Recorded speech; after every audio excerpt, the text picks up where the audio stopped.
Hello, everyone, and welcome to Kilowatt. My name is Bodhi, and I am your host, and I am recording this week's episode on Wednesday, November 3rd, 2021, because I have a very busy Thursday and Friday coming up, and I don't know if I'm going to have time to actually, record during those times, and I don't want to leave it to Saturday, so we're going to go ahead and record today, so I might miss Thursday and Friday's news. I'll catch up on that the next week. So let's go ahead and jump in. Aptera has ended the alpha production of their three-wheeled vehicle, and they're now moving into the beta production. So Aptera, their pre-production stages are alpha, beta, gamma, delta. Once they get to delta, they're pretty much done. They have a really cool video, and I'll try and remember to put it in the show notes. They have a really cool video of kind of explaining what they learned with the alpha and what changes they've made for the beta, and then they'll test out the beta, obviously, and they'll learn new things that need to be changed, and that'll go on to the gamma and delta, and then it'll be released. And here's a real quick note on Rivian. Rivian's IPO is set to launch next week. Their ticker symbol is RIVN. So if you are an investor and you think you might want to invest in Rivian next week, keep your eyes and ears open. The Ford F-150 Lightning has received over 160,000 reservations. It'll be interesting to see how many of those reservation holders actually convert to buyers. Actually, I almost put down a reservation today, and then I got something in the mail that I was like, well, this is a sign I probably shouldn't put the $100 down. Like, I literally had the page open for the reservation for like an hour and a half debating on whether or not I should do this or not. So, and I'll go into that later. But anyway, yes, it was just very interesting timing. Anyway, the F-150 is slated to come out sometime in 2022. Even if half the reservation holders actually convert to becoming owners, the Lightning will be sold out until 2023. So, 160,000 when you're looking at Tesla numbers for reservations isn't all that much, but legacy automakers don't typically have reservations for their vehicles. Their vehicles just come out, and you can pre-order them through, a dealer or whatever, but the way that Tesla does reservations, legacy automakers just aren't caught up yet for that. So I think 160,000 is what I'm saying. I think that's a good number. And I would imagine that more people will actually convert from being reservation holders to owners than you would think. CATL is a battery manufacturer that we talk about sometimes on this show. They will be supplying batteries for the Fisker Ocean SUV. CATL will supply Fisker with lithium, nickel, manganese, cobalt batteries, typically go in the higher end vehicles, or at least that's what goes into the higher end vehicles for Teslas. Like if you have a Model 3 Performance, you're getting those nickel, cobalt batteries, manganese batteries.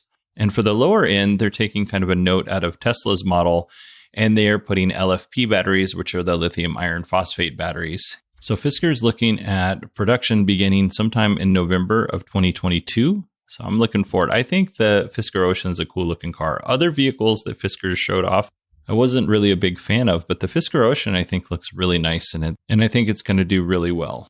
And one more quick battery story here. Factorial Energy is working on the safest solid-state batteries for EVs, home storage, and critical applications, according to their website. And I'm not sure what critical applications include. They didn't really go into it.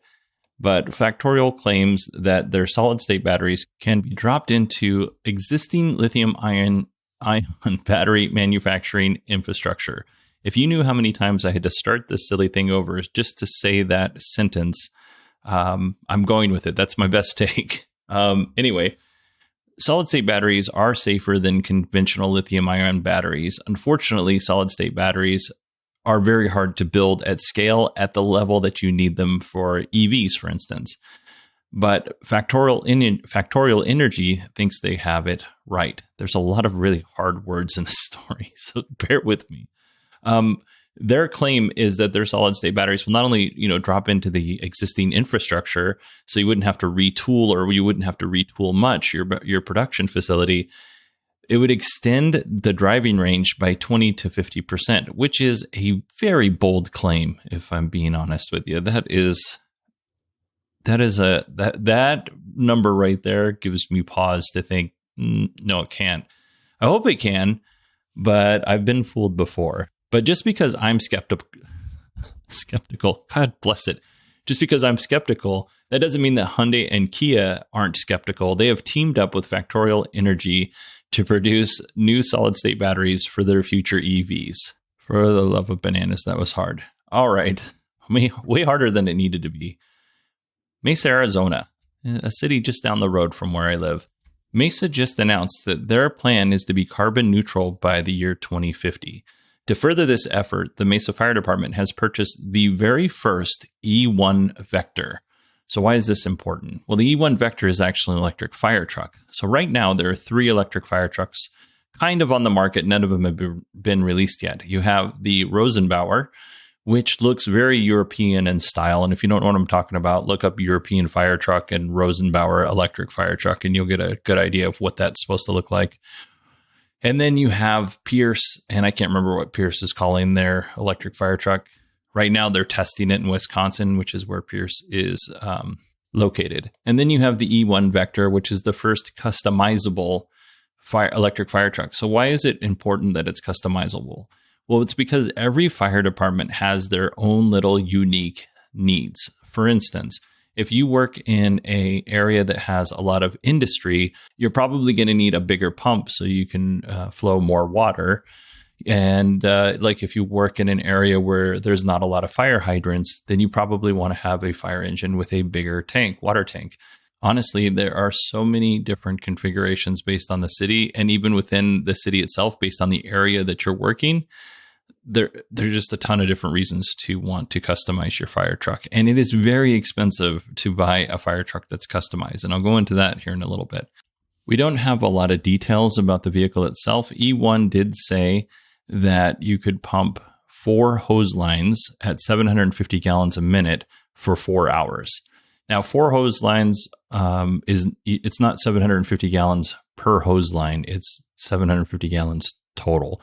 And that's actually not that bad. There's not a lot of house fires that we're going to go on that are going to last more than 4 hours. Now, industrial fires, warehouse fires, that kind of thing, commercial, we might be operating for a little bit longer.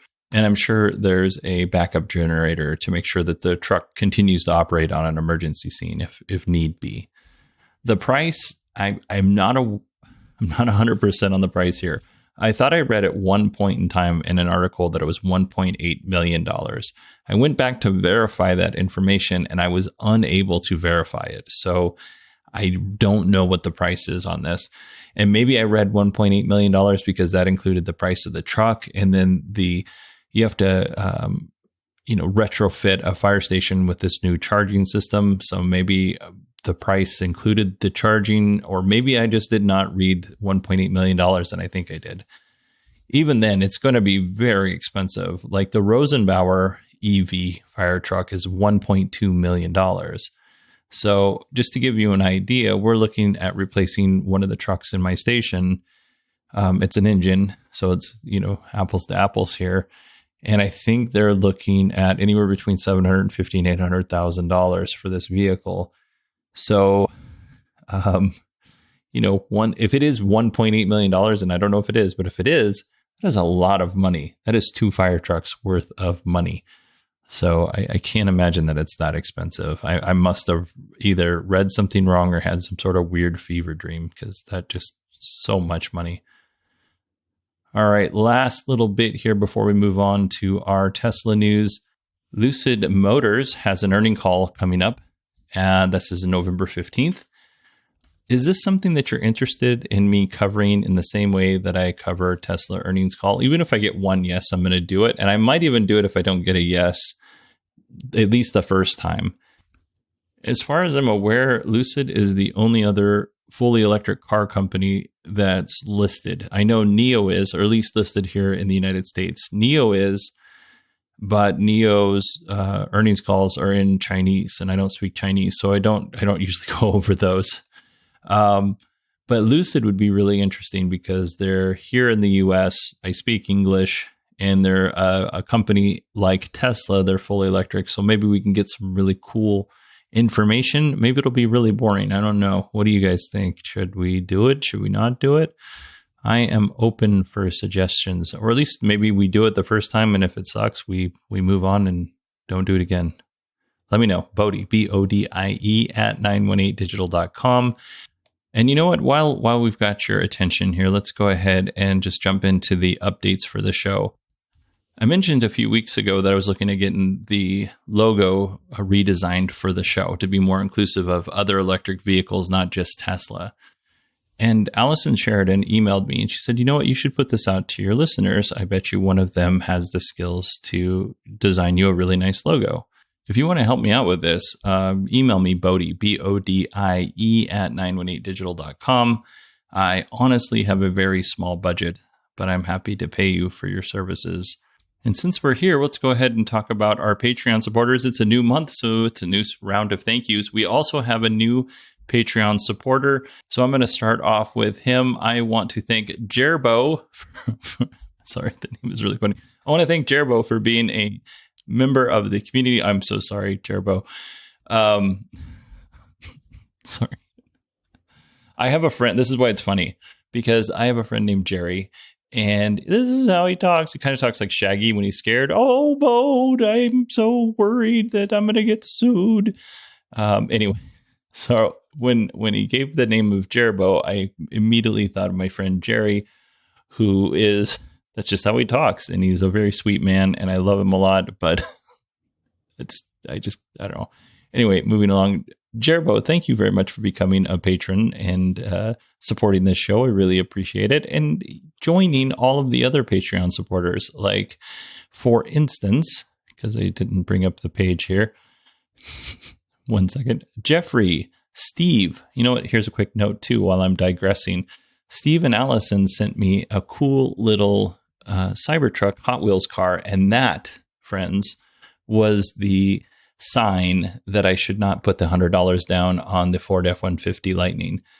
Like, true story, this all happened all today, just a few hours ago. So thank you very much, Steve and Allison, for that. Neil, Bruce, Isaiah, Anthony, Howard, Jessica Kirsch, Peter, Bruce, Elon Muskie, Rolando, Tommaso, Adam, Vanilla Wafer, Ryan, Karen, Chip, Chris, Sierra, my Sierra, Dale, Dawn, Cameron, Nate, Mark, and James. Thank you all very much for supporting the show. If you want to join these folks and support the show and get an ad-free experience, go to patreon.com/kilowatt or supportkilowatt.com and join us.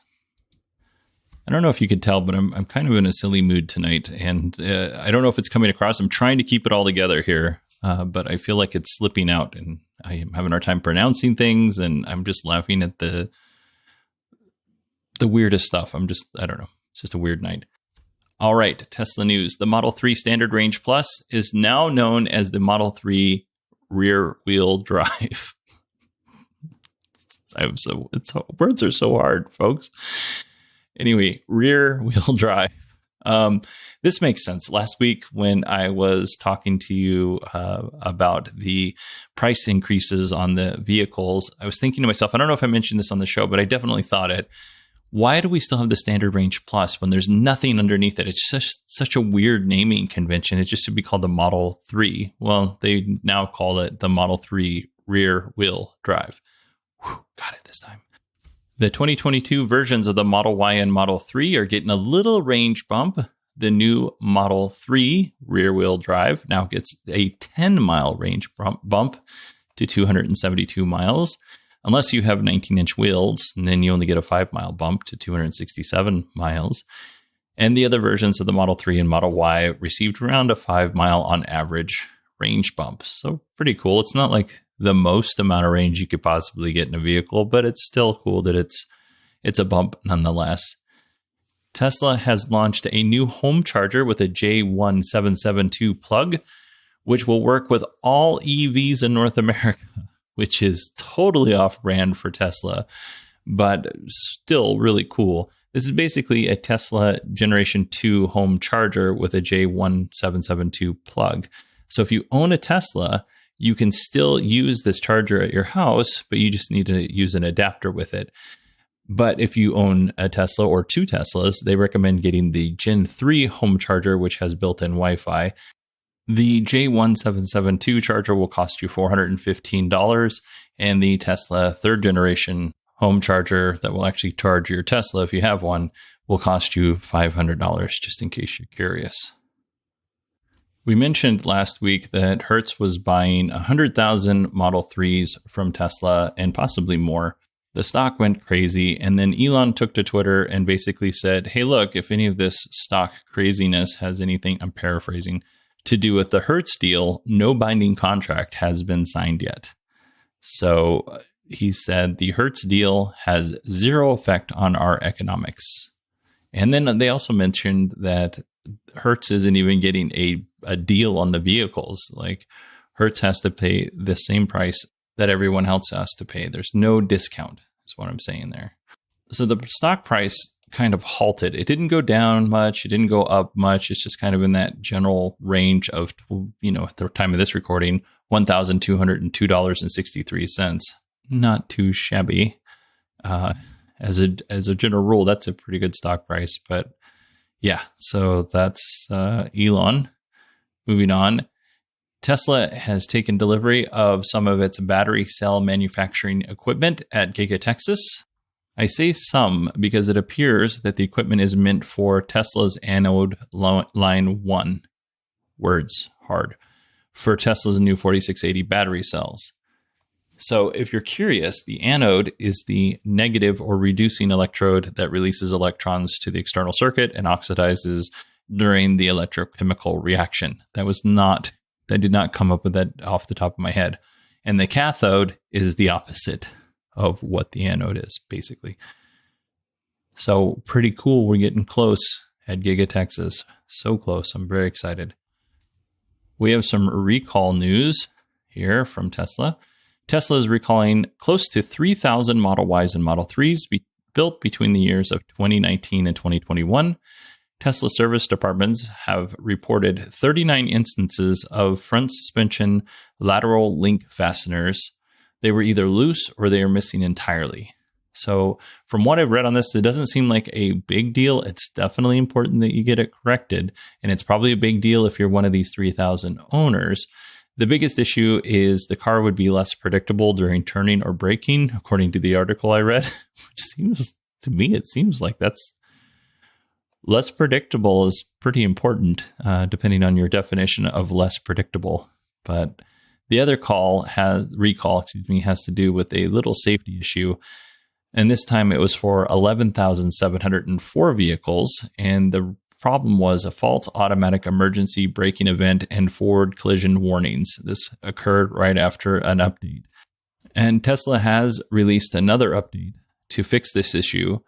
And from what I understand, this is a recall because it has to do with a safety feature. And that's really important. And Tesla wants people to realize that this is something that they need to update soon. This next story is only for people who live in China, which if my analytics for this podcast are 100% correct, no one in China listens to this podcast. So everybody else, just kind of plug your ears for the next 45 seconds or so. Tesla is now offering financial leasing in China. So Chinese customers can purchase a new vehicle with zero down. After the lease has run out, the owner has the option to purchase the lease outright or the vehicle outright. This is similar to other leases that at least we have here in the United States. The thing about Tesla is this lease is much more flexible. Customers can put down anywhere between 0 and 50%, and the length of the lease can be anywhere between 12 and 60 months. So I don't know if this is something they're going to bring to other places or if this will stay in China. We'll kind of have to see, but definitely going to keep our eye on this for sure. At the earnings call, Zach Kirkhorn had mentioned that they're trying to, new ways to get customers into a Tesla easier. So I don't know if this is one of those ways that they're trying out. But just speaking purely from a selfish consumer side, I would much rather you lower the price than offer me a really cool lease that I can customize. Just lower the price. I'll be happy with that. Moving on, 2 more stories here. In the category of why wasn't this a thing before, Tesla is adding a chime whenever traffic Traffic-Aware Cruise Control is either engaged or disengaged. Since I don't have a Tesla, this, seems a bit strange to me that this alert wasn't already there. Like, you should know when your car is engaged in the Traffic-Aware Cruise Control, but more importantly, you should know when it disengaged. I'm sure that there is some kind of a notification on a screen, but since I don't have a Tesla, I'm not sure. If you own a Tesla, please let me know. Bodie, BODIE at 918digital.com. What happened before this update when the Traffic-Aware Cruise Control would engage or disengage? Just curious. And let's see. And if you don't like this setting, you don't want the chime, you can go into the settings and disable it. However, if you do that and you get into an accident, and let's even go a little bit further, the accident was actually the fault of the other person, but you were allegedly in Traffic-Aware Cruise Control and it disengaged, and that's what caused the accident. If you had that chime turned off, did you technically turn off a safety feature that may have prevented the accident? I don't know. These are just questions that I have. I'm sure there's somebody out there who does know, but leave it to me to take a simple story and make it into a more complicated problem. And we are now on to our last story of the week, which special thanks to Allison for pointing this out to me. Tesla is moving driver profiles from the vehicle to the cloud. Now, this was reported in a software update, and the alleged service is called Vehicle Sync. I don't know why I said that so weird. Vehicle Sync. Good Lord. Elon has mentioned in the past that this is something that they're working on. So this isn't a huge surprise, but there are a bunch of reasons, a bunch of really cool reasons to do this. Some of them are, maybe you have 2 Teslas in your household and you want the latest settings if you're going to be in your partner's vehicle, and you want the latest settings, your personal latest settings in your partner's vehicle. You can get in there and the car is pretty much set up for you. The same thing goes if you rent one of Hertz's mini Model 3s, or if you happen to work for a company that's got a bunch of Teslas and they're all fleet cars and you want it to be set up just for you. Same with Turo. Maybe for robo-taxis, you can choose how aggressive you want the car to drive once that's a thing. You can turn on your favorite music and control the climate from your phone. And you just sit in the back seat. You don't have to touch the screen or anything. You just sit in the back seat, you enjoy your drive, and you have all of the control at your fingertips. All right, everybody, that is our show this week. Thank you so much for listening. Thank you so much for being patient with me when I was struggling with simple words like rear wheel drive. That's one that gets me every single time. And the problem is I have a big tongue. I have a very fast moving mind, even if it doesn't make a lot of sense when the information is processed through my mouth. And my brain skips ahead and my mouth hasn't quite finished the thought yet. So that's why I have such a hard time. Anyway, yeah, too much information there. If you want to email me, it's Bodie, BODIE at 918digital.com. You can find me on Twitter at 918digital. And then, yeah, I hope everybody has a wonderful week. Thank you so much for listening.